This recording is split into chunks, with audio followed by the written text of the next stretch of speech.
My ex-fiancé essayed his best friend from childhood on his bachelor party. I don't know what to do. My F28 fiancé M28 Alex has a BFF Danny F28 since they were 4. She's not like the usual Reddit BFF. She's a lovely sweet person who has never crossed boundaries with Alex or their 2 other friends Marcus and Daniel. The 4 are very close. Danny is gay and always was. She is very much a woman but likes to dress in jeans and t-shirts and not in any feminine clothing. She is lean, tall, has short hair and is just one of the boys in a lot of ways. This weekend was Alex's bachelor party. All 4 plus 2 other of Alex's friends went along.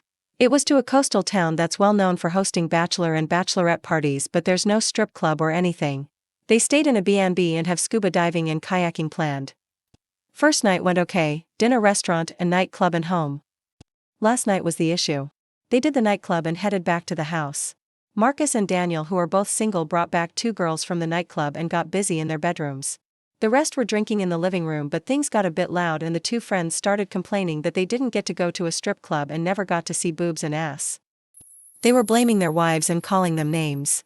Danny told them to shush as it was ruining the mood, and they both thought it would be funny if they saw Danny's body naked to make up for it. The thing is, Alex joined in and they stripped her. She was screaming loudly and Marcus and Daniel came running and rescued Danny and put her in the bedroom with the girls and had a fight with the 3 men. Daniel doesn't drink due to a chronic medical condition and the medication he is on. So they packed up and took Danny and the 2 girls and left the other 3. Danny was hysterical and Marcus wanted her to go to the police but she wouldn't. She was afraid to go home, so they ended up dropping the girls off and taking Danny to her parents', which was an hour away. Marcus was at my door at 7 a.m. this morning and he told me what happened, that if he ever sees Alex again he's afraid of how things could go. He told me that if he can convince Danny to press charges he will. Then he left. Alex returned about 3 this afternoon. He was acting normally until I told him Marcus has visited. He was very nervous and tried to downplay what happened as a joke that got out of hand. I'm devastated. I heard him out but he knew I wasn't accepting what he was saying. I told him Danny may be going to the police and he got very panicked and pale. He said she had him blocked and he wanted to go talk to her.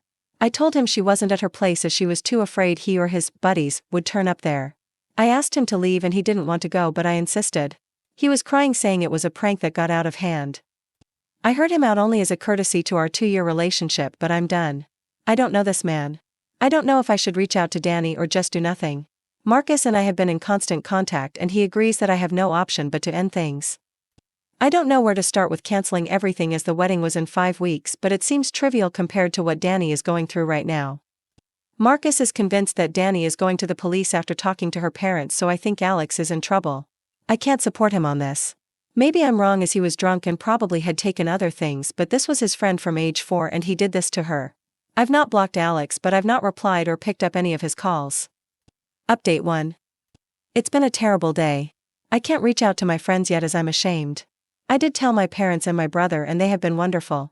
My brother brought his friend with him when he came to stay, and today both of them packed up every bit of my ex's stuff and took it to his parents' house. My ex was there and he just asked if that meant I was finished with him, and my brother said yes, and did he really expect any other reaction? His father intervened and told ex not to say anything more. He told my brother to tell me to contact him on canceling the wedding. I'm not contacting his father ever. My parents are handling canceling the wedding and my father got into my cousin who is a lawyer and he is going to help and advise me as needed. I've got to disentangle myself from ex on leases, bank account savings and such, although my brother made me transfer all of my money from joint account savings and daily accounts to my own account. It's a mess.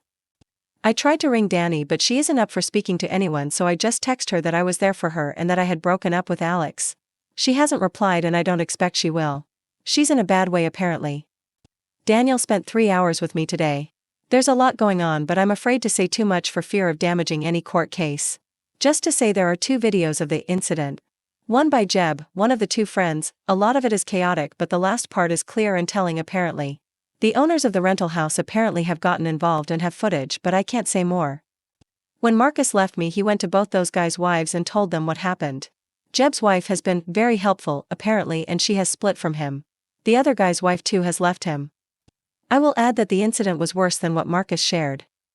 Daniel told me that before Danny found her style she had long hair and dressed feminine and was stunningly beautiful, and all 3 of them were in love with her as teens. Alex took her rejection very personally apparently, and Daniel says he was angry and bitter for a couple of years but hid it from her. He thought he had gotten over it, but Daniel feels this smacks of revenge against her. Scary if this is true. I haven't continued to receive hundreds of texts from Alex. He told me his father told him to stop texting me, but he can't. I haven't replied or blocked based on some advice. This is very hard and I don't know what way all this is going to end up. Update 2. I got a call from Danny. Daniel has been ever present and I'm guessing it was because he knew she was going to call. There's a lot more to the story. The first night was normal as I said, but in the Saturday Alex, Jeb and their friend decided not to go scuba diving with Danny, Daniel and Marcus. Danny was feeling very hungover and gave up after an hour and went back to the Airbnb. She walked into the living room to find all three guys engaging in intimacy acts with two women. Jeb shouted at her to get out as this was costing them a fortune. The women were escorts. She left and went back to the boat and only told Marcus what she saw. When they all went back later, Alex told her to not tell me as it was just his last bit of freedom. She told him she was disgusted with him and that he wasn't free.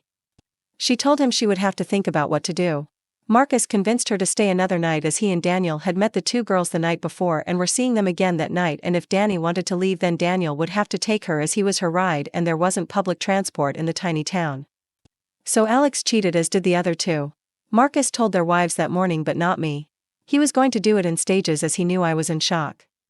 The actual essay went further than Marcus told me also. And while Alex hadn't actually done anything beyond pulling off her clothes, unlike the other two, he stood by and watched and did nothing to help her. She said she thought he had taken shrooms earlier but couldn't be sure. Marcus and Daniel did rescue her but things had already escalated. She went to the police immediately after she got to her parents'. The Airbnb owners had also gone independently when they saw the footage. All three men are facing the consequences of their actions. Danny told me she was sorry she didn't tell me immediately like she wanted to do. She is very distraught still, and I didn't want to make things worse for her.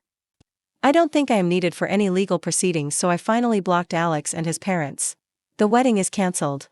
And I'm just starting to disentangle myself from Alex on bank accounts and such. Here's my issue. I'm feeling very angry towards Marcus. It feels like he didn't really care about me. He stopped Danny from telling me so he could continue to shack up with the girl he met. He apparently feels guilty because if they had left Danny would not have been attacked, but he didn't do me the courtesy of telling me that Alex cheated that morning like he did with the other two wives. It's not like he was sparing my feelings because my ex say another woman was a pretty damn bad thing to hear. He didn't tell me the full extent of the attack. Danny is still unsure if Alex wasn't just waiting his turn or all he was going to do was watch. I should have been told that ASAP. And not from Danny because the conversation was incredibly difficult for her. Daniel didn't know about the escorts at all and didn't know Marcus hasn't shared the full story of what they saw when they burst in. Daniel has been my rock. I need some perspective here. Is it okay to be angry at Marcus? Is it misplaced anger? I'm pretty angry at Alex though, and that's all I feel towards him. Can anyone give me a different perspective I'm missing? Marcus and I had been in constant contact. Daniel is saying whatever I feel right now is okay. But I think he's just placating me. I don't know who to trust anymore. I don't have to have any more contact with Alex and think the case will move along without me. I'm thinking of telling Daniel that I need a break from him and Marcus and that group of friends. Danny and I have said we will stay in touch, but I can't see us being very close. My best friend who I finally confided in thinks I should just step away from them all now for good and try to move forward. My parents agree and think it's necessary for healing. My brother thinks Daniel has been nothing but great and I shouldn't cut him off. But they all seem to be a package deal, but without Alex now obviously. So I think it's probably all or nothing. What should I do? I don't want to be ungrateful, but a clean break feels right. Update 3. Thank you everyone for your comments, they have been pretty helpful so far. First of all, Danny and I have bonded. She and I talk every day and message constantly. I didn't expect that, but it's truly wonderful. She says she needs a good straight friend right now, and honestly she is a great person and has been a huge support to me despite what she has been going through. I told her I posted here as I felt guilty as to tell my story I had to tell hers. She was okay with it. She is thinking of waiving her right to anonymity when the trial comes as she wants everyone to know she was essayed and by who. Danny has quit her job, moved to her parents full-time and is in therapy. She's just about okay. Surviving still rather than living, but she is so strong and amazing. Justice moves slowly here, so there isn't too much of an update on the legal process. Marcus was told, however, he would not face charges for defending Danny. Daniel gave me space as I asked, and he is truly a good guy. There is nothing romantic there at all though. I'm not in a fit state for anything like that and won't be for a very very long time, and he is just a good guy. No ulterior motives. We text a bit and he is in a lot of contact with Danny. I got a letter in the mail from Alex. It said he held out hope while I hadn't blocked him, but once I did he was distraught. He told me he doesn't want to freak me out by turning up in person, and I know that wouldn't look good for him anyway, but he just wanted to tell his side of the story. He said he was pressured into doing stuff with the escorts and he only got a BJ. The other two were really pressuring him to do more, but he didn't and says he regrets even doing that. He admits he was angry at Danny because she told him he either told me about the cheating or she would, but he knew he was totally in the wrong. He knew I would dump him for cheating, so he took everything he could get his hands on. He's not even sure what he took, and while he remembers pulling off Danny's shoes, he said he doesn't remember anything else. So he was just peer pressured and drunk and drugged up, and he did nothing wrong at all basically. I was just disgusted to read this. His total lack of accountability is just sickening. I'm not responding to him ever. Any future mail goes unopened into the trash. I'm visiting Danny for the weekend that should have been my wedding. We are going to have a Lord of the Rings marathon and her mother is making a cheesecake. My own family have been wonderful in every way, but Danny is truly why I'm still standing.